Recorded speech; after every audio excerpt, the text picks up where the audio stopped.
on the track, masked up like I'm robbing trains. Think twice like a Siamese with a double brain. Flying for a minute, now you're gone like the missing plane. Waiting on my lines like a sub that can't play the game. Talk sounds the same, teeth break when they bite this. Disarm your style, chop the hand off you right with. They got more issues than the Source magazine. Claim they're married to the game but get divorced by the scene. People will only think again if they have to, like a nose job. Feeling the pain for face value. Don't let it cloud you, learn to take a breather. You know you got it covered with the leaf like sativa. Can make your bars a little more fresh like prison cleaners. Welcome to the premiere, live from new arenas. Right here's where I leave you the legacy proceeds. Preem chopping up your ear like Mark Brandon Reed. Let's go.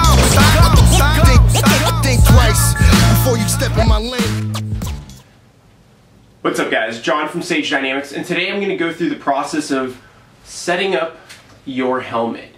Now, why do I want to go through the process of setting up your helmet? And that is because helmet setup is something a lot of people get a little screwy about, and you see a lot of derpy shit, and not just that, but you end up not knowing what to do or what to buy for your helmet because you don't know how you're going to go about setting it up.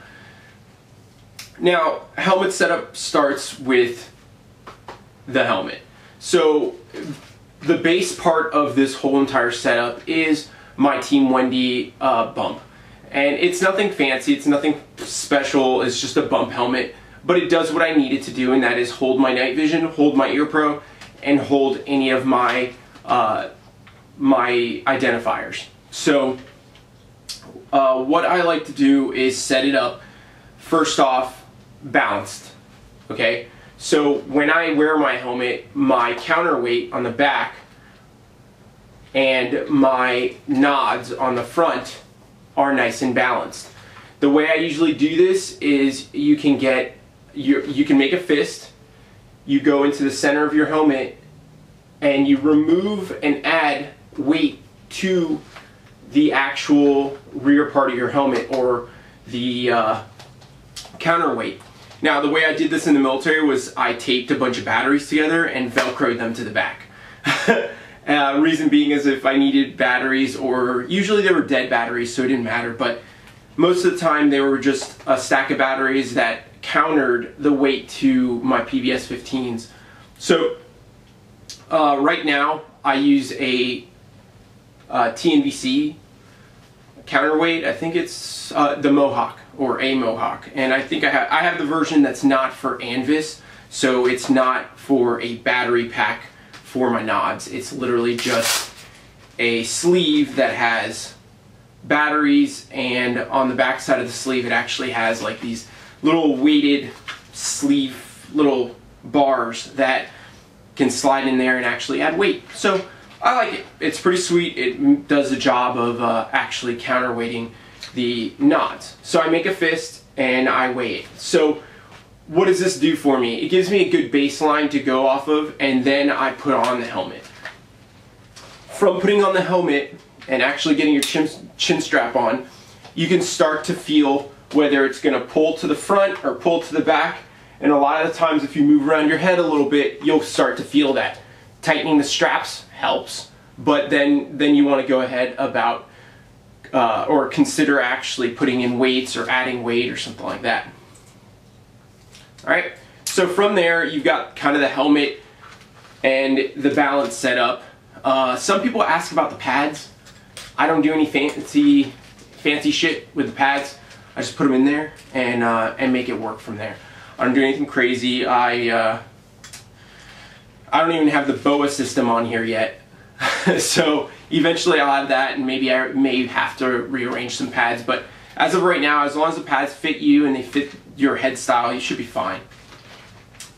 Now, going around the helmet, how I set it up, my nods and the nods mount, that's a whole separate conversation, but essentially I just use a bridge and a Neurotos low stow mount on two PVS 14s.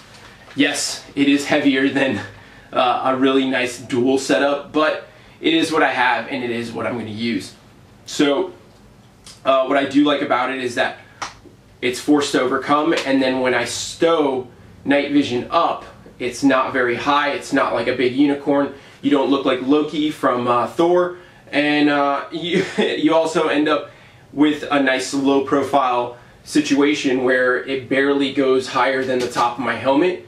So walking through doorways and things like that, where people sometimes get nicked or catch their nods on the top of doorways depending on their height, this helps a lot from that. Also vehicles.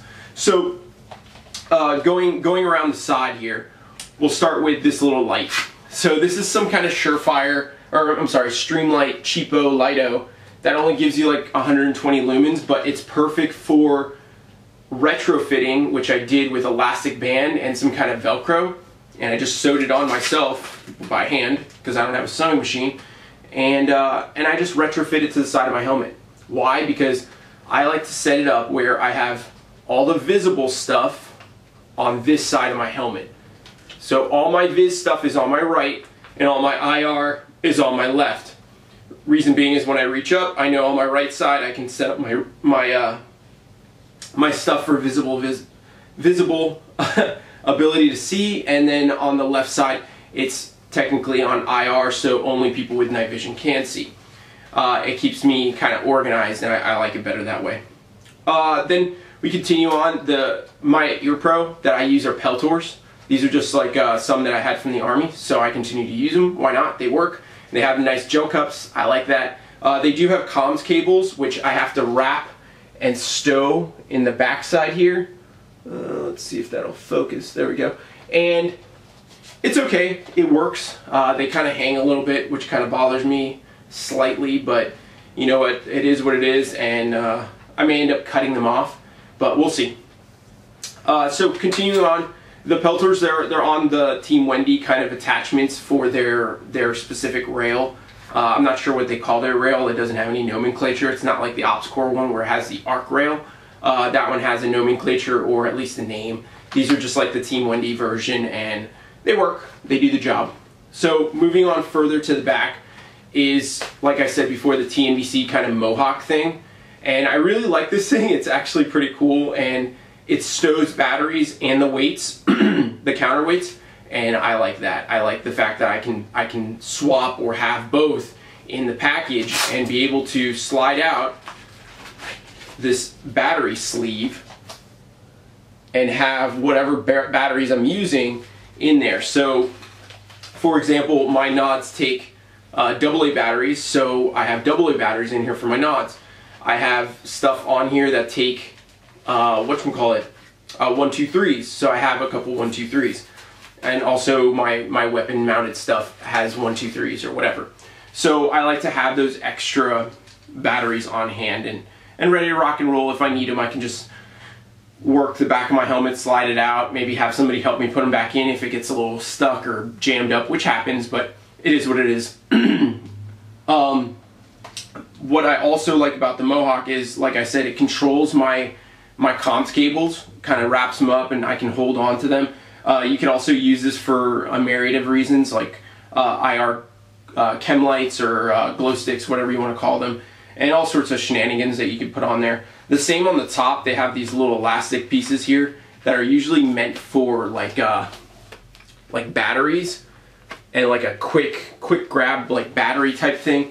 And I'm okay with that, but I just don't use them for that. I think I moved around too much, and I think I lost a couple batteries that way. On the back, I also have a strobe, and reason I like this one is because once I click it on, it vibrates my entire helmet. So I know for a fact it's on, and I know when it's off, and it has a visible mode also. So it starts on IR, it strobes, gives me some good IFF, and then it also has a visible mode in case I want to use that. So I really like that, and I like these little SV light thingies, which are bungeed in on the Mohawk. Let's see if that'll, there we go. So they're kind of bungeed in on the Mohawk, and I do like them. They add a little bit more bullshit to my helmet, but at the same time it gives me options of IR and Viz, and I could always tear one of these off and put it on my gear, like my bag or something, leave the IR one on, and I could always spot my bag from wherever I am, depending on the range or whatever I'm doing that day. So it gives me a little options, a little tear off version that I could stick on things. Also, if somebody shows up to a class or to a course of fire and doesn't have any IFF, I can always slap it on them. Even if it's somebody that, let's say, isn't using night vision, they're just standing around watching, I like to know where they are, and it's good to have a little bit of signaling or a Viz or IR version of that, and you could slap it on somebody's stuff, their kit or something like that, and give them some ability to be identified. So moving around a little bit further to this side, I have my IR flag, which is just cool. No, it's good. If somebody illuminates you with IR, it reflects really well back, identifying yourself as an American. And one of the biggest reasons why we use them overseas or whatever. But one of the best parts about it is that it has an American flag, and it's awesome. And then the other side is just my other Peltor, once again with my comms and stuff, and that I don't use very much. And like I said, I'm thinking about cutting them off, just saving myself that weight and that bullshit. I don't expect myself to ever use embedders anymore or any kind of radio system that'll need it. So, so guys, that's my helmet setup. I know I get asked a lot, and it's nothing fancy. It really isn't. And it was the lowest cost way of kind of getting into the game of night vision, and it made sense to me. And I really like it. Some of the things that are on my helmet I kind of got at like a bro discount, and some of it I bought retail. So understand what you're getting. This is how I set up my helmet and how I like it set up. Now, where we go about setting up your night vision or your nods to your face is a little bit different. So some people kind of have their own methods, and this is my method. Not that it's the best and not that it's the worst, but it is a method. So what I do is I'll bring down my nods. This is usually how I leave them. When I'm on the range or I'm doing something, I just fold them right up, and they're not in my way. They stay out of my eyes, and they're not so far that I have to bring down my mount and then squeeze them in. All I have to do is bring them in. If I wanted to and just run one, I can run one. So if I was looking through an optic or wanted to look through an optic, I could always push it out of the way or sweep it out of the way and use my optic.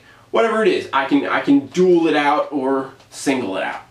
And I like the option of that. I love the arms on this bridge mount because of that exact reason. So one of the things when you're setting it up for distance from your eyes, I like to leave enough room. If you could see that, it's about 1.5 inches or so. Why? Because I wear eye pro. I'm not an idiot. I still wear eye pro under my night vision because night vision is not eye pro. And for anybody who's not using eye pro, I seriously think you should reconsider. So from there, once you turn them on and you get them near your eyes, what you'll want to do is move and focus them. Now, if you have duals, you have to focus each of them individually. Why? Because both your eyes are probably different. I've never met somebody that has the same eye setup or eye orientation at all. So what I do is I close one eye, I focus the objective lens, and then I focus the closer one towards my eye. I close that eye, I open the other one, and I do the same thing. Objective, then the closer one, the ocular. So once I'm there and I'm good to go, and I usually focus it to the farthest thing I can see out on the range, which is usually like 100-yard range or something like that, I'll focus on something as far as I can. And I try to focus on something that has edges or wording or something that will focus, not like the grass or looking at like a tree or something, because they flail around, they have leaves, and it's a pain in the ass, and it's fucking stupid to try and focus on something like that. So that is how I set up my nods and how I set them up to my eyes. I always try to make sure they're about the top of my eyelid, or the top of my bottom eyelid. So on that portion of my eye is where I try to get my night vision to sit. Reason being is because then, if I have to, or if I want to go white light and lift my head, I can see right under my nods without a problem, and I can start working things through that. There's a lot of reasons and a lot of good ones. For example, if I'm going to an iron sight gun, I need to see my sights and I need to go white light. So lucky for me, I subscribe to the red dot race, and it's truly like the best system to actually shoot with, because one focal plane. But that's for another video. Overall, guys, this was an awesome thing to get into. I really enjoy night vision. I use it all the time. I actually have a backyard with a pool, so I can play around a lot with it, and it makes a lot of sense for me to have it in the sense of training local Leos, training local federal dudes that are using it for raids and stuff, and also for my own fun and having a good time. Like, I enjoy it. So it's an investment that you have to make your own choice on, and if you have it already and you set up your helmet, I hope this actually helped you kind of set it up a little bit and get a little bit used to having it on your head. And that's a big thing, is getting used to having your night vision and your big helmet on your head and getting that those neck muscles kind of accustomed to it. So get used to it, guys. Have fun. It's supposed to be an enjoyable thing. Don't get too serious about it. Don't take yourself too seriously. Have a good one and just enjoy yourself. I'm John from Sage Dynamics. Train like your life depends on it.